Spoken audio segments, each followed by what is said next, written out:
ಒಂದು ಸಮುವೇಲನು 14ನೇ ಅಧ್ಯಾಯ 25 ಹಾಗೂ 26ನೇ ವಾಕ್ಯಗಳು. ಜನರೆಲ್ಲರೂ ನೆಲಜೇನು ಇರುವ ಕಾಡಿಗೆ ಬಂದರು. ಅವರು ಅಲ್ಲಿ ಜೇನುತುಪ್ಪ ಹರಿಯುವುದನ್ನು ಕಂಡರೂ ಶಾಪಕ್ಕೆ ಭಯಪಟ್ಟದ್ದರಿಂದ ಯಾವನೂ ಅದನ್ನು ಬಾಯೊಳಗೆ ಹಾಕಲಿಲ್ಲ. ಈ ವಾಕ್ಯದಲ್ಲಿ ಇಸ್ರಾಯೇಲ್ಯರು ಫಿಲಿಷ್ಟಿಯರಿಗೆ ವಿರೋಧವಾಗಿ ಯುದ್ಧಕ್ಕೋಸ್ಕರ ಹೊರಟಂತ ಸಮಯದಲ್ಲಿ ನಡೆದಂಥ ಘಟನೆಗಳನ್ನು ವಿವರಿಸಲಾಗಿದೆ.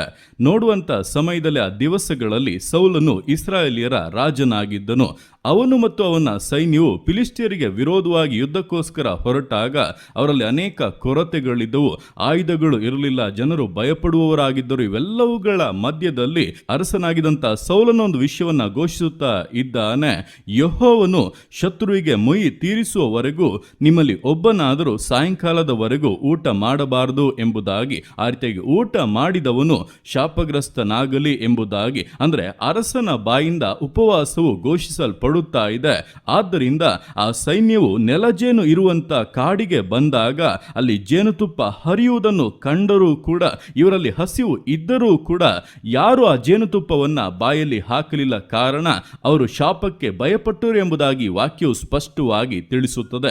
ಅಂದ್ರೆ ಒಬ್ಬ ಸಾಮಾನ್ಯ ಮನುಷ್ಯನಾಗಿದ್ದಂತ ಅರಸನ ಬಾಯಿಂದ ಹೊರಟಂತ ಮಾತಿಗೆ ನಾವು ಅವಿಧೇಯರಾಗುವುದಾದ್ರೆ, ಅದನ್ನ ಮೀರಿ ನಾವು ನಡೆಯುವುದಾದರೆ ಅದು ಶಾಪಕ್ಕೆ ಕಾರಣವಾಗುತ್ತದೆ ಎಂಬುದಾಗಿ ಭಯಪಟ್ಟು ಜನರು ಜೇನುತುಪ್ಪವನ್ನು ಕಂಡರೂ ಕೂಡ ಅದನ್ನ ಮುಟ್ಟಲಿಲ್ಲ, ಅದನ್ನ ಸವಿಯಲಿಲ್ಲ. ಹಾಗೆ ನಂತರ ಅನೇಕ ಕಾರ್ಯಗಳು ನಡೆದು ಕೊನೆಗೆ ಇಸ್ರಾಯೇಲ್ಯರು ಫಿಲಿಷ್ಟಿಯರ ಮೇಲೆ ದೊಡ್ಡ ಜಯವನ್ನ ಹೊಂದುವಂತೆ ದೇವರು ತನ್ನ ಪರಾಕ್ರಮವನ್ನ ತೋರ್ಪಡಿಸಿದರು. ಆದರೆ ಮತ್ತೊಂದು ಕಡೆ ನೋಡುವಾಗ ಅರಸನಾಗಿದ್ದಂತ ಸೌಲನಿಗೆ ಈ ಒಂದು ವಿಧೇಯತೆ ಎಂಬುದು ಇಲ್ಲ, ಶಾಪಕ್ಕೆ ಭಯಪಡುವಂತ ಒಂದು ಭಯವೋ ಇರಲಿಲ್ಲ.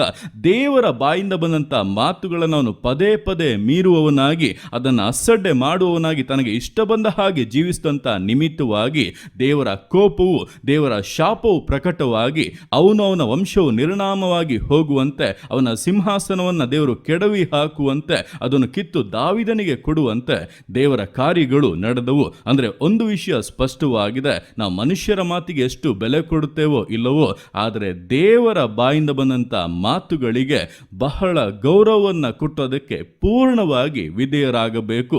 ಇಲ್ಲವಾದರೆ ಅದು ಶಾಪಕ್ಕೆ ಕಾರಣವಾಗುತ್ತದೆ ಎಂಬಂತ ಭಯ ನಮ್ಮಲ್ಲಿ ಇರಬೇಕು.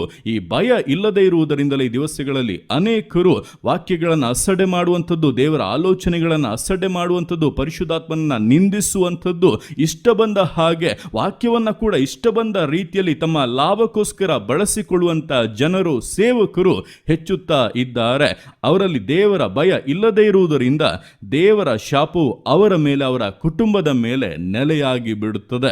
ಸೌಲನನ್ನ ನೋಡುವಾಗ ದೇವರ ಆತ್ಮವನನ್ನ ಬಿಟ್ಟು ಹೋಗಿ ದುರಾತ್ಮ ಪೀಡಿತನಾದನು ಎಂಬುದಾಗಿ ಬರೆಯಲ್ಪಟ್ಟಿದೆ. ಈ ದಿವಸಗಳಲ್ಲಿ ಅನೇಕರ ಪರಿಸ್ಥಿತಿ ಅದೇ ರೀತಿಯಾಗಿ ಆಗಲಿದೆ. ಪರಿಶುದ್ಧಾತ್ಮನು ಬಿಟ್ಟು ಹೋಗಿ ದುರಾತ್ಮಗಳು ಅವರನ್ನು ಪೀಡಿಸುವಂತೆ, ಅವರನ್ನ ನಾಶ ಮಾಡುವಂತೆ ವಿಷಯಗಳು ಬದಲಾಗಿ ಬಿಡುತ್ತದೆ. ಆದ್ದರಿಂದ ಎಚ್ಚರಿಕೆಯಾಗಿರಿ.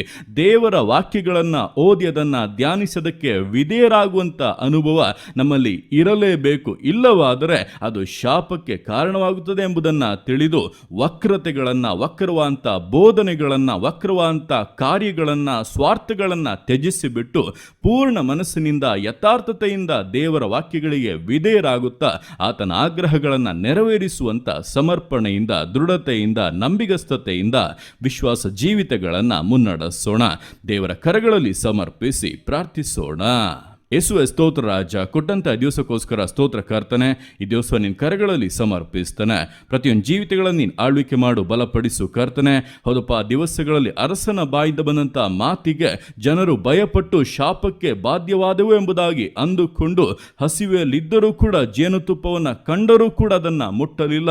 ಅದರ ನಿಮಿತ್ತವಾಗಿ ನೀನು ಇಸ್ರಾಯೇಲಿಗಪ್ಪ ದೊಡ್ಡ ಜಯವನ್ನ ಉಂಟು ಮಾಡಿದೆ. ಆದರೆ ಸೌಲನಾದರೂ ನಿನ್ನ ಮಾತುಗಳಿಗೆ ಭಯಪಡದೆ, ಶಾಪಕ್ಕೆ ಭಯಪಡದೆ, ಇಷ್ಟ ಬಂದ ಹಾಗೆ ಸ್ವಇಚ್ಛೆಯಿಂದ ಜೀವಿಸಿದಂತ ನಿಮಿತ್ತವಾಗಿ ನಿನ್ನ ಕೋಪವು, ನಿನ್ನ ಶಾಪವನ ಮೇಲೆ ತೋರ್ಪಟ್ಟು ಅವನ ಜೀವಿತದಲ್ಲಿ ನಾಶನ ಉಂಟಾದ ಹಾಗೆ, ದುರಾತ್ಮವನನ್ನ ಹಿಡಿದು ಅವನನ್ನು ಪೂರ್ಣವಾಗಿ ಕೆಡಿಸಿ ಹಾಕುವ ಹಾಗೆ, ಶತ್ರುಗಳು ಜಯ ಹೊಂದುವ ಹಾಗೆ ಕಾರ್ಯಗಳು ನಡೆದಂತೆ ಈ ದಿವಸಗಳಲ್ಲಪ್ಪ ನಮ್ಮ ಜೀವಿತಗಳಲ್ಲಿ ನಡೆಯಬಾರದು. ನಮ್ಮ ಜೀವಿತಗಳು ನಿನಗೆ ವಿಧೇಯರಾಗಿ ಅಪ್ಪ, ನಿನಗೆ ಮೆಚ್ಚುಗೆಯಾಗಿ ನಡೆಯುವುದಕ್ಕೆ ಪ್ರತಿಯೊಬ್ಬೊಬ್ಬರಿಗೂ ಸಹಾಯ ಮಾಡಿ. ನಿನ್ನ ಮಾತುಗಳನ್ನು ಪ್ರತಿನಿತ್ಯವೂ ಕೂಡ ಕೇಳಿ ಅದನ್ನ ಓದಿಯಪ್ಪ ಸ್ತೋತ್ರ ರಾಜ, ನಿನ್ನ ಆಗ್ರಹ ವಾಗ್ದಾನಗಳನ್ನು ಕೇಳಿ ಅದನ್ನು ಹೊಂದಿ ಅದಕ್ಕೆ ವಿಧೇಯರಾಗಿ ಅದನ್ನು ನೆರವೇರಿಸುತ್ತಾ ಜೀವಿಸುವಂಥ ಅನುಭವ ಪ್ರತಿಯೊಬ್ಬರಲ್ಲಿ ಕೂಡ ಉಂಟಾಗಲಿ. ಯಾವ ಕುಯುಕ್ತಿಯುಳ್ಳಂಥ ಸೇವಕನು, ಯಾವ ಕುಯುಕ್ತಿಯುಳ್ಳಂಥ ಲೋಕದ ಜನರು ಅಪ್ಪ ಇವರ ಜೀವಿತವನ್ನು ವಂಚಿಸದೇ ಇರುವಂತೆ ಅವರನ್ನು ಕಾದುಕೋ ಕರ್ತನೆ. ಪರಿಶುದ್ಧಾತ್ಮನೇ, ನಿನ್ನ ನಡೆಸುವಿಕೆಯನ್ನು, ಧೈರ್ಯವನ್ನು ಉಂಟು ಮಾಡು. ವಿಶೇಷ ಬಲವನ್ನು ಅನುಗ್ರಹಿಸಿ ಆಶೀರ್ವಾದದಲ್ಲಿಯೂ ಮೇಲುಗಳಲ್ಲಿಯೂ ಸಕಲ ಸಂಪೂರ್ಣತೆಯಲ್ಲಪ್ಪ ಜೀವಿತಗಳನ್ನು, ಕುಟುಂಬಗಳನ್ನು